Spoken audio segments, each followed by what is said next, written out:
first mustache outside of this one little time when I did it when I was shaving my beard off in the spring to get a laugh, and that lasted about 20 minutes.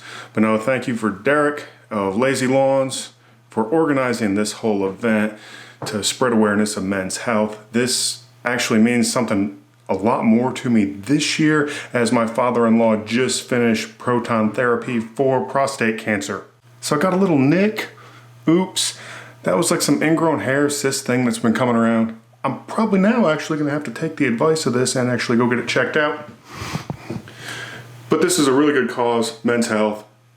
So please check out the links below.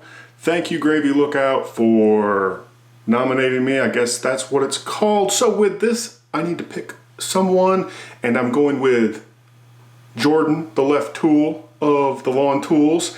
And I also gonna do Castleberry of Paul Castleberry fame and the next DIY channel. So there y'all go. Have at it.